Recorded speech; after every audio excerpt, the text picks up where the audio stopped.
Hello friends, स्वागत है आपका एनक्यू स्टडी यूट्यूब चैनल पर। आरआरबी टेक्नीशियन में जनरल साइंस से जो महत्वपूर्ण प्रश्न होंगे उसे हम लोग अभी देखेंगे। 40 का 40 हमें टारगेट करके चलना है। आइए हम लोग एक एक करके महत्वपूर्ण प्रश्नों को देखते हैं। प्रश्न संख्या 1 है कि वोल्ट प्रति एम्पियर प्रदर्शित करता है, यानी वोल्ट प्रति एम्पियर यह किस राशि को प्रदर्शित करता है। तो वोल्ट प्रति एम्पियर यानी वोल्ट बाई एम्पियर जो है V बाई ए, ये वोल्टेज बाई करेंट जो है यह किसको प्रदर्शित करता है। तो इसका सही उत्तर हो जाएगा कि यह रेजिस्टेंस को बताता है। R is equal to V by I होता है और V का एसआई मात्रक जो है वह वोल्ट होता है और I का एसआई मात्रक एम्पियर होता है, अर्थात रेजिस्टेंस का एसआई मात्रक ओम हो जाएगा। ऑप्शन नंबर सी सबसे सही जवाब हो जाएगा कि यह ओम को प्रदर्शित करता है। क्यों? क्योंकि प्रतिरोध R बराबर क्या होता है, voltage by current V by I, और वोल्टेज का होता है वोल्ट और करंट का होता है आई एम्पियर। तो वोल्टेज प्रति एम्पियर जो है यह इसका ओम, सही उत्तर सी जाना जाएगा। नेक्स्ट सवाल है कि 100 वाट से 220 वोल्ट के विद्युत बल्ब के तंतु का प्रतिरोध कितना होगा। यहाँ पर पावर दिया हुआ है, वोल्टेज भी दिया हुआ है, हमें क्या निकालना है, सिर्फ आर की वैल्यू निकालनी है। हम लोग जानते हैं कि P इज इक्वल टू होता है क्या, तो P इज इक्वल टू होता है आई आर, या फिर हम लोग इसको R के रूप में ले लेते हैं और P is equal to I R नहीं, V इंटू आई होता है। और वोल्टेज दिया हुआ है तो करंट के लिए क्या हो जाएगा, V into V by R, तो V स्क्वायर बाई आर हो जाएगा। और इसको अगर हम लोग सॉल्व और करें तो R इक्वल टू हो जाएगा, क्योंकि प्रतिरोध निकालना ही है, तो P square by V square by P।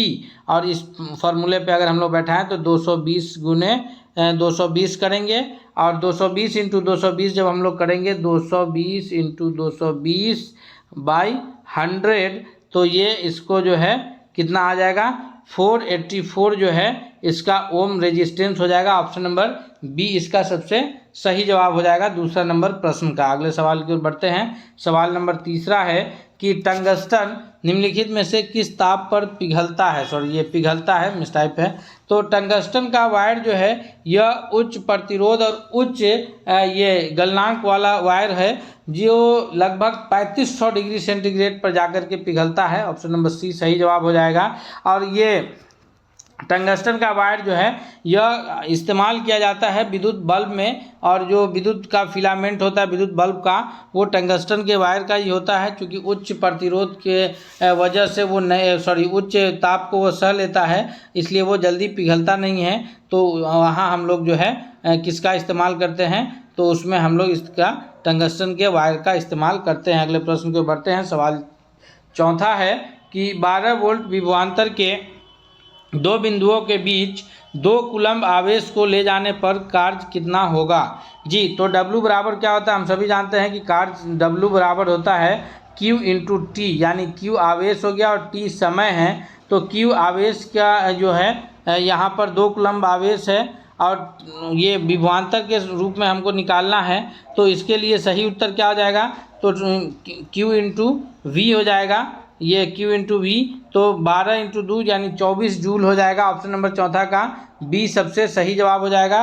दोस्तों, एक एक महत्वपूर्ण प्रश्नों को हम लोग अभी इसमें डिटेल्स में देखते हुए कवर कर रहे हैं। हम उम्मीद करते हैं कि यह वीडियो आपके आने वाले परीक्षा की दृष्टि से बहुत लाभकारी होगा। इसलिए आपसे यह रिक्वेस्ट भी है कि अगर आप हमारे चैनल पर नए हैं तो प्लीज़ आप चैनल को सब्सक्राइब करते हुए बेल आइकन को जरूर दबाइएगा।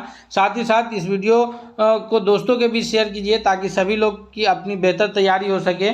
5वां नंबर प्रश्न कह रहा है कि किसी बल्ब से 220 वोल्ट तथा 2 एम्पियर की धारा प्रवाहित होती है, तो फिलामेंट का प्रतिरोध क्या होगा। आर हमको यहाँ पर निकालना है, तो आर इज इक्वल टू होता है वी बाई आई। क्या होता है, वी बाई आई, तो 220 बाई 2 यानी 110 ओम, 110 ओम जो है उसका प्रतिरोध होगा। ऑप्शन नंबर डी सबसे सही जवाब के रूप में उत्तर जाना जाएगा। नेक्स्ट प्रश्न की ओर बढ़ते हैं। सवाल नंबर 6 है कि विभवांतर मापने वाले यंत्र को क्या कहा जाता है। जी हाँ, इसमें कंफ्यूज नहीं होइएगा। विभवांतर मापने के लिए जो है वो विभवांतर से वोल्ट मीटर, याद रखिएगा, वोल्टेज मापने के लिए वोल्ट मीटर का इस्तेमाल होता है। ऑप्शन नंबर बी सही जवाब हो जाएगा। और विभवांतर मापने का जो यंत्र है वोल्ट मीटर, इसको जो है वो पैरेलल में जोड़ा जाता है। वहीं करंट मापने का जो यंत्र है उसको सीरीज में जोड़ा जाता है। करंट मापने के लिए ए मीटर का इस्तेमाल होता है। अगले प्रश्न की ओर बढ़ते हैं। सवाल है कि निम्नलिखित में से कौन सा कथन सत्य है। जी, तो इसमें से हमें सत्य कथन खोजना है।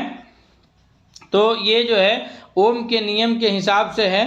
तो V इज इक्वल टू कौन सा कथन होगा, तो V डायरेक्टली प्रोपोर्शनल होता है I के।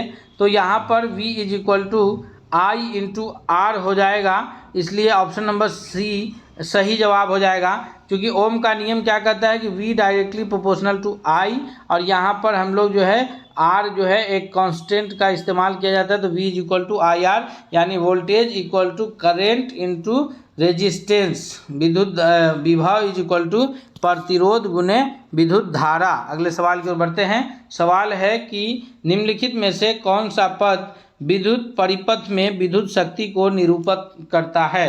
तो विद्युत शक्ति अभी हम लोग पीछे चर्चा किए थे कि P इज इक्वल टू होता है voltage into current, volt into I, तो विभव इंटू विद्युत धारा V इंटू आई। तो यहाँ पर हमको इसको सॉल्व कर लेना है। I के जो है R के रूप में होगा या किस रूप में, इसका आंसर सही हो जाएगा। तो V बराबर क्या होता है, V इज इक्वल टू होता है I R, I into I, तो I square R, power is equal to V I भी होगा सही और आई स्क्वायर आर भी होगा सही। इसलिए आठवां का ऑप्शन नंबर ए सबसे सही जवाब के रूप में उत्तर हो जाएगा। अगला सवाल है कि 1 किलोवाट घंटा का व्यवहारिक मात्रक क्या है। जी, 1 किलोवाट घंटा यानी 1, देखिएगा आप स्मार्ट मीटर हो या कोई भी मीटर हो, इस प्रकार का दिखाएगा kWh यानी किलोवाट आवर। तो इस 1 किलोवाट आवर का मतलब ये हो गया कि 1 किलोवाट यानी 1000 वाट का 1 घंटा लगातार कंजप्शन होना, यानी 1000 वाट का कोई अप्लायंस जो है, चाहे वो मोटर हो, फ्रिज हो या कोई भी सामान हो, 1 घंटा तक लगातार चलेगा। तो 1 किलोवाट आवर जो है वो एनर्जी खपत होगा, जिसको जो व्यवहारिक मात्रक है वो यूनिट के रूप में हम लोग लेते हैं कि इतना यूनिट बिजली खर्चा हुआ, वो 1 किलोवाट से हम लोग निरूपित करते हैं। सवाल नंबर 10 है कि यदि कोई विद्युत बल्ब 220 वोल्ट के जनित्र से संयोजित है, यदि बल्ब में 0.5 एम्पियर की विद्युत धारा प्रवाहित है तो बल्ब की शक्ति क्या होगी। तो P इज इक्वल टू, अभी हम लोग पीछे चर्चा किए हैं, V इंटू आई है और 220 इंटू 0.5 आधा हो गया, तो उसको हम लोग 1/2 से मल्टीप्लाई कर दीजिए, तो 220 है तो 110 वाट हो जाएगा। यानी ऑप्शन नंबर इसका डी सबसे सही जवाब के रूप में उत्तर हो जाएगा। अगले प्रश्न की ओर बढ़ते हैं। सवाल है कि विद्युत फ्यूज जो है वह विद्युत धारा के किस सिद्धांत पर कार्य करता है। तो विद्युत का जो फ्यूज है यह विद्युत धारा के ऊष्मीय सिद्धांत पर काम करता है, क्योंकि जो लघुपतन की स्थिति होती है यानी वोल्टेज फ्लक्चुएशन जब हाई होता है तो उसमें यह जल्दी से पिघल करके जो है परिपथ को तोड़ देता है और विद्युत धारा का प्रवाह रुक जाता है। ऑप्शन ए सही जवाब हो जाएगा कि यह उसके ऊष्मीय प्रभाव पर कार्य करता है। नेक्स्ट सवाल है कि लघुपतन यानी के जो हाई वोल्टेज का जो केस आएगा उसके समय परिपथ में विद्युत धारा का मान क्या होगा।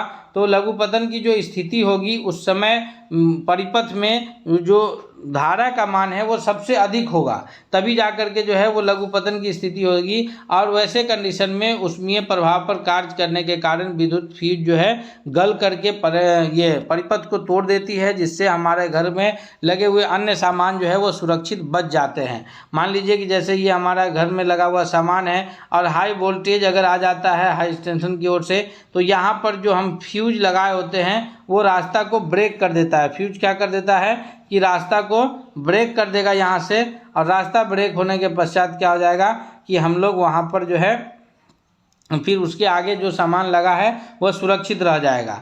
अगला सवाल है कि डायनमो का सिद्धांत आधारित है।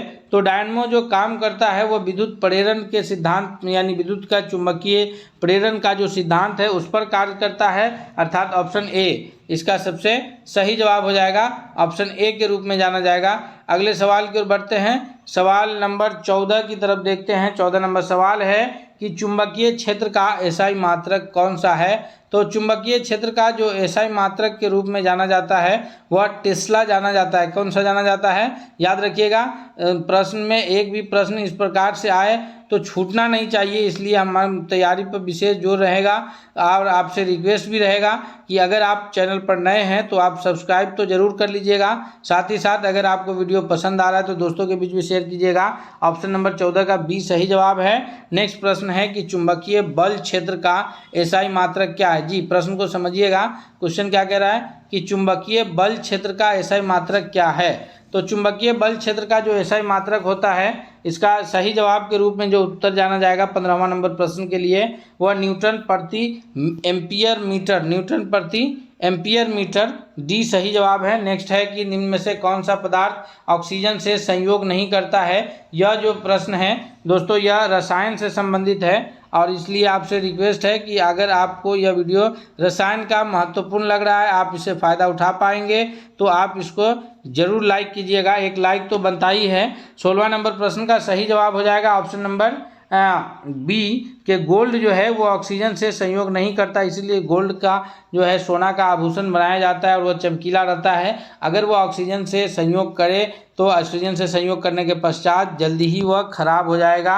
अगले सवाल की ओर बढ़ते हैं कि निम्नलिखित में से किसे चाकू से काटा जा सकता है। इसमें से कौन सी धातु ये ऐसी है जिसको चाकू से हम लोग काट सकते हैं। तो सही कैल्शियम, कॉपर और आयरन को तो चाकू से काटना आसान है नहीं। लिथियम हो जाएगा ऑप्शन नंबर ए 17 का सबसे सही जवाब हो जाएगा। सवाल अगला है कि निम्नलिखित में से कौन एक आयनिक यौगिक है। जी, आयनिक यौगिक समझ रहे हैं कि आयनिक यौगिक उसे कहेंगे कि जिसमें जो है एक इलेक्ट्रॉन के डोनेट करने के पश्चात, इलेक्ट्रॉन देने के पश्चात यौगिक का निर्माण होता हो। इलेक्ट्रॉन साझा करके अगर हो रहा है तो वहाँ पे सहसंयोजी यौगिक बनेगा, और अगर इलेक्ट्रॉन दान करके हो रहा है तो आयनिक यौगिक बनेगा। तो ये कार्बन के साथ जो ये मीथेन है CH4, चाहे कार्बन डाइऑक्साइड है या अमोनिया NH3 है, ये सभी जो है सहसंयोजी यौगिक बनाए हुए हैं। और इसमें जो आयनिक यौगिक है वो CaCl2 है, यानी कैल्शियम क्लोराइड है, जो कैल्शियम अपने 2 इलेक्ट्रॉन को 2 अलग अलग क्लोरीन को डोनेट करके जो है यहाँ पर CaCl2 का निर्माण किया, जो कि एक आयनिक यौगिक है। सवाल है कि धातु के ऑक्साइड सामान्यतः होते हैं। तो 19वां नंबर प्रश्न का सही जवाब क्या होगा। तो धातु के जो ऑक्साइड होते हैं वो सामान्यतः क्षारीय होते हैं, यानी भस्मीय होते हैं। ऑप्शन नंबर 19 का बी सबसे सही जवाब के रूप में उत्तर जाना जाएगा। नेक्स्ट प्रश्न की ओर बढ़ते हैं। प्रश्न है कि कॉपर का निष्कर्षण मुख्यतः किस अयस्क से किया जाता है, यानी कॉपर धातु की प्राप्ति हम लोग को किस अयस्क से हो पाती है। इसका सही जवाब क्या होगा। तो 20वां नंबर प्रश्न के लिए जो सबसे सही जवाब होगा दोस्तों कि कॉपर का जो हम लोग निष्कर्षण हम हो पाता है, प्राप्ति हो पाती है, वह कॉपर पायरासाइट से CuFeSO2 से Fe2 से होता है। ऑप्शन नंबर बी सही जवाब हो जाएगा। सवाल 21 है कि कौन सा अधातु कमरे के ताप पर द्रव अवस्था में होता है। कौन सा अधातु कमरे के ताप पर द्रव अवस्था में होता है। आप पारा को टिक नहीं कीजिएगा, प्रश्न को समझिए, क्योंकि जल्दी में जोश में होश नहीं खोना रहता है। यहाँ अधातु पूछा जा रहा है। अधातु का मतलब ये हो गया जो धातु नहीं होगा। तो पारा जो है वो धातु है, इसलिए धातु को, पारा को तो हम लोग को टिक ही नहीं करना है।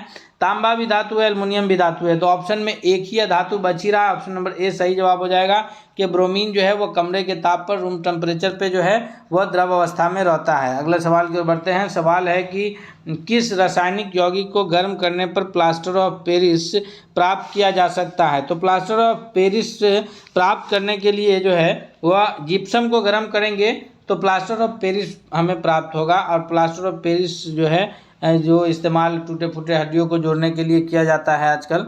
सवाल है कि अभिक्रियाशीलता के इस क्रम में कौन सही है, यानी कौन सी धातु का जो है वह क्रियाशीलता की श्रेणी में कौन धातु पहले है, उसके बाद कौन है, इस तरह से सबसे लास्ट में कौन है। तो इस 23वां का अगर ध्यान से देखा जाए क्रियाशीलता की श्रेणी में, तो यहाँ सोडियम, मैग्नीशियम, ये सब में से इसमें से कौन सही उत्तर हो जाएगा।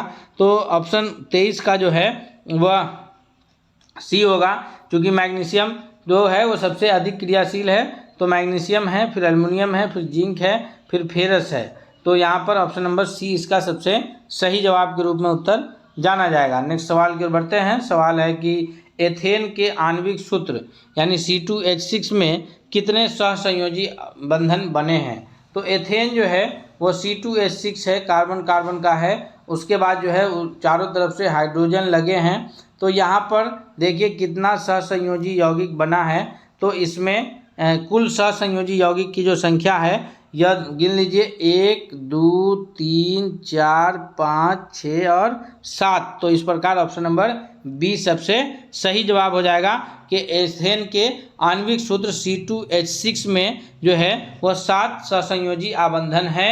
ऑप्शन नंबर बी 24वां का सबसे सही जवाब हो जाएगा। अगले सवाल की ओर बढ़ते हैं। सवाल है कि खाना बनाते समय यदि बर्तन की तली बाहर से काली हो रही है, यानी बर्तन की तली पेंदी बाहर से जो है, जिस बर्तन को हम लोग किसी गैस चूल्हे पे रखते हैं और इस चूल्हे पे रखने के पश्चात जो है अगर बर्तन हम लोग किसी चूल्हे पे नीचे बर्तन को ऊपर में रख दिए और इसको अगर नीचे से आग लगा करके जो है खाना बना रहे हैं और ये अगर काली हो रही है, गंदी हो रही है, तो इसका मतलब ये है कि वहाँ पर ईंधन, जो ईंधन को जला करके हम लोग ये कर रहे हैं वो पूरी तरह से ईंधन जल नहीं रहा है। 25वां का ऑप्शन नंबर बी सही जवाब हो जाएगा। इसीलिए गांव में जब ये लकड़ी से खाना बनता है तो चूँकि लकड़ी का वहाँ पर पूर्ण दहन नहीं हो पाता है, इसलिए बर्तन के जो पीछे के हिस्सों में जो है वो कालिख लगी रह जाती है। अगले सवाल की ओर बढ़ते हैं। सवाल है कि वायुमंडल में CO2 गैस की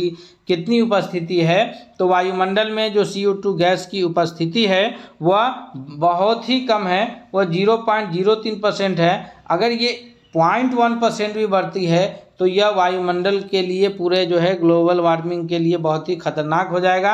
और ये इतना कम है तब इतनी अधिक गर्मी है, इसलिए जो है इसको कंट्रोल रखने के लिए, इसकी मात्रा नहीं बढ़े, हम लोग को पेड़ पौधे लगाने की अधिक आवश्यकता है। वायुमंडल में 0.03% जो है वो कार्बन डाइऑक्साइड है। बाकी में जो है याद रखिएगा ये नाइट्रोजन 78% है, ऑक्सीजन 21% है और अन्य गैस है उसमें। और सबसे अधिक अगर कोई निष्क्रिय गैस के बारे में पूछा जाए कि वायुमंडल में सबसे अधिक निष्क्रिय गैस कौन उपलब्ध है, तो वह है आर्गन। याद रखेंगे। अगले प्रश्न की ओर बढ़ते हैं। इससे पहले हम आपसे एक बार फिर रिक्वेस्ट कर रहे हैं कि अगर आप इस वीडियो को लाइक नहीं किए तो वीडियो को एक लाइक तो आपका बनता ही है, साथ ही साथ अगर आपको इससे फ़ायदा पहुँच रहा है तो आप दोस्तों के बीच भी शेयर कीजिए ताकि वो भी इससे फ़ायदा उठाएँ।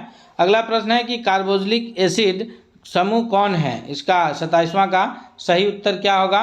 तो कार्बोक्सिलिक एसिड का जो समूह है इसका 27वां का जो सही उत्तर हो जाएगा वो ऑप्शन नंबर बी हो जाएगा कि COOH जो है यह कार्बोक्सिलिक एसिड का समूह है। नेक्स्ट सवाल है कि नीला थोथा, जिसे तुतिया के नाम से भी जानते हैं, उसका रासायनिक सूत्र क्या है? तो नीला थोथा जिसको तुतिया के नाम से जानते हैं, इसका रासायनिक सूत्र के बारे में 28वां का ऑप्शन नंबर बी हो जाएगा कि CuSO4 5H2O जो है यह नीला थोथा के रूप में जाना जाएगा। अगले प्रश्न की ओर बढ़ते हैं। सवाल नंबर 29 है कि गवाइटर अथवा घेगा पनपता है। तो गवाइटर या घेगा रोग जो होने का मुख्य कारण होता है वह हमारे शरीर में आयोडीन की कमी के वजह से ये सारी बीमारियां होती है। तो ऑप्शन नंबर बी सही जवाब हो जाएगा कि अगर हम लोग अपने भोजन में आयोडीन की मात्रा जो है ज़रूरत के हिसाब से अगर सेवन करें तो फिर हमें जो है इन सभी रोगों से हमारी रक्षा स्वतः हो जाएगी। अगले सवाल की ओर बढ़ते हैं। सवाल है कि मानव में डायलिसिस थैली कौन सी है? तो मानव की जो डायलिसिस की थैली है वह नेफ्रॉन के नाम से जानी जाती है। ऑप्शन नंबर ए इसका सबसे सही जवाब के रूप में उत्तर हो जाएगा।